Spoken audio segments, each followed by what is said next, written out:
Beatriz Lecumberri es periodista en El País, ha sido corresponsal en Oriente Próximo, en Venezuela, en Francia, en Brasil, ha vivido mucho tiempo allí en Jerusalén y es también coautora de este documental que estáis viendo, es Condenadas en Gaza, que cuenta la dificultad doble que tenían las mujeres gazatíes antes de la guerra para acceder a tratamientos médicos contra el cáncer. Es una dificultad doble por la marginación que sufren por ser mujeres en una sociedad extremadamente machista y también por la dificultad de vivir en un sitio como Gaza, que es una auténtica jaula. Bueno, eso sucedía antes de la guerra. Ahora mismo la misión que tiene Beatriz es intentar transmitir lo que los gazatíes están sufriendo después de todo un año de guerra. Normalmente Beatriz lo haría sobre el terreno, pero en esta ocasión todo ese reflejo de las historias humanas de lo que sucede en Gaza lo estás transmitiendo desde Madrid. ¿Por qué? Bueno, básicamente porque los periodistas extranjeros no podemos entrar en Gaza. Hace un año que empezó la guerra y ningún periodista ha podido ir allá para contar y para cubrir. Es algo que no ha sucedido en los últimos años, es algo inédito, a lo que no estamos acostumbrados. Entonces, bueno, nuestros ojos en Gaza son los periodistas palestinos, los periodistas gazatíes que están allá y que han pagado un precio muy caro en este año porque más de 100 han muerto mientras cubrían esta historia. Y bueno, el país envía gente a Jerusalén, estamos contando lo que pasa en Israel, lo que pasa en Cisjordania y es necesario, pues como buenamente podemos, contar lo que pasa en Gaza, contar cómo se desplazan los gazatíes, cómo duermen, cómo comen, cómo van al baño, cómo dan a luz. Entonces todo eso pues lo he intentado hacer echando mano de los contactos que tengo en Gaza y llamando a gente y intentando que me describan su día a día, cómo sobreviven, cómo se las ingenian para encontrar comida, pues todo a distancia y con una gran frustración, por supuesto. Estamos viendo las imágenes de ese documental Condenadas en Gaza, que está hecho justo antes de que se empezase esta última fase del conflicto, este último año de guerra. Si ya era complicado para la gente que vive en Gaza vivir allí, ¿cómo aguantan ahora?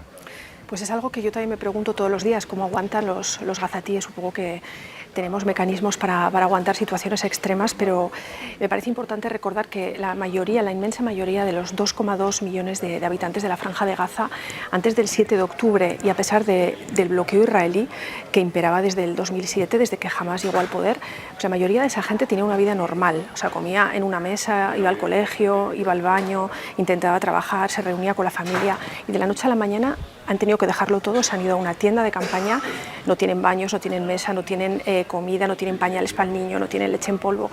Y a diferencia de otras ofensivas que las ha habido en Gaza, esta vez tienen claro que no van a poder volver a su casa porque no hay casa.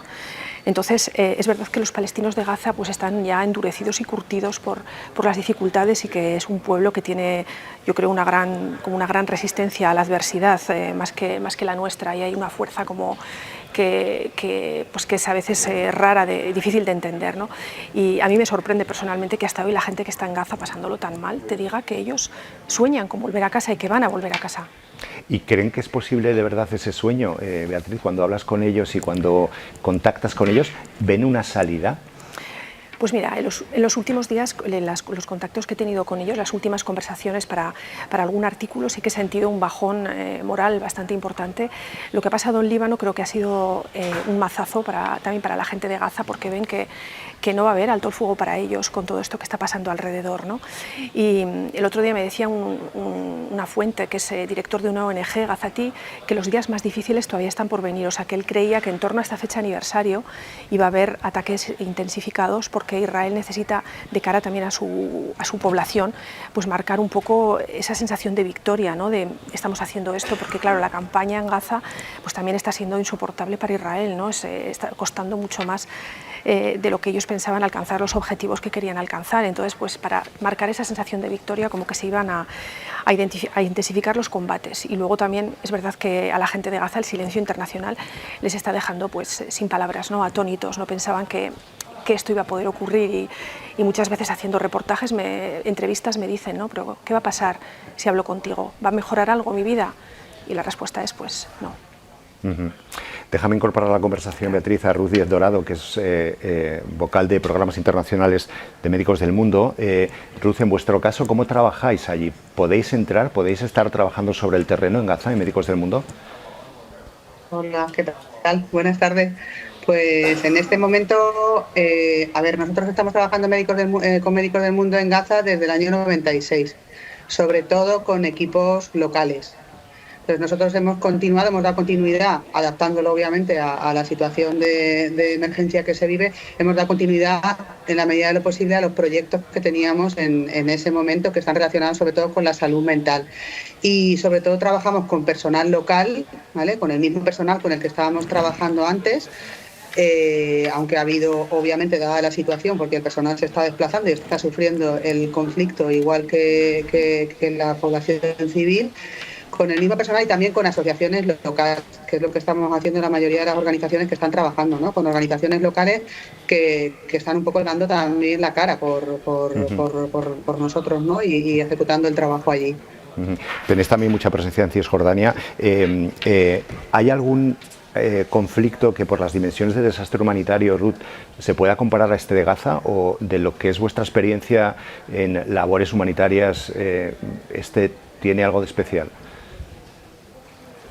Bueno, la situación humanitaria en la Franja de Gaza es catastrófica. Ya era difícil antes del 7 de octubre, ¿no? por la dificultad de acceso, pero desde el 7 de octubre todas las organizaciones que trabajamos en el terreno estamos viviendo pues situaciones que no habíamos visto nunca en cuanto al acceso, ¿no? En cuanto al acceso humanitario y a las trabas que está poniendo el gobierno israelí para poder ejecutar nuestros programas y nuestras actividades, ¿no? Para poder hacer el trabajo que tenemos que hacer, ¿no? Que en nuestro caso es pues responder a las necesidades de salud y sobre todo de salud mental de la población, ¿no?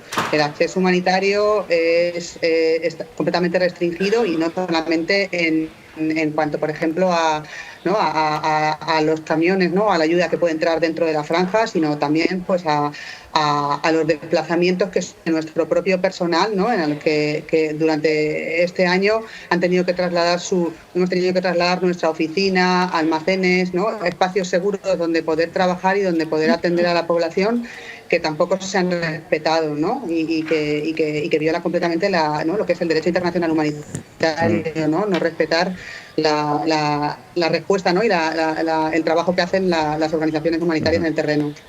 Cuando mencionas la salud mental, claro, estamos viendo imágenes de destrucción, de muertes, víctimas, heridos, amputados. La salud mental parece que queda como en un segundo plano, no nos ocupamos tanto de ella. ¿Tenéis evaluado el daño que se está produciendo en la salud mental de los gazatíes y, en definitiva, de las víctimas de todos los frentes de esta guerra? Bueno, afortunadamente la salud mental siempre fue el gran olvidado, ¿no? De las crisis humanitarias, pero desde hace unos años ya también se pone el foco en la salud mental. De hecho, nosotros ya trabajábamos en salud mental antes de esta crisis, ¿no? Y en construir resiliencia, ¿no? Que es la palabra, también le oía yo a la compañera que hablaba antes, periodista, ¿no? De la capacidad que tiene la población gazatí de hacer frente a esta crisis y a otras muchas, y también de hacerse cargo de su salud mental, ¿no? Entonces, en estas situaciones, la vulnerabilidad de las personas que sufren trastornos mentales previos, ¿no? Pues esquizofrenia, depresión, pues primero por una falta de acceso al sistema de salud, por una falta de medicamentos, tener en cuenta ahora que las restricciones que hay para que llegue material básico sanitario a la Franja de Gaza, pero también además la propia guerra como disparador, ¿no? de trastornos que no había previamente, pues como trastornos de estrés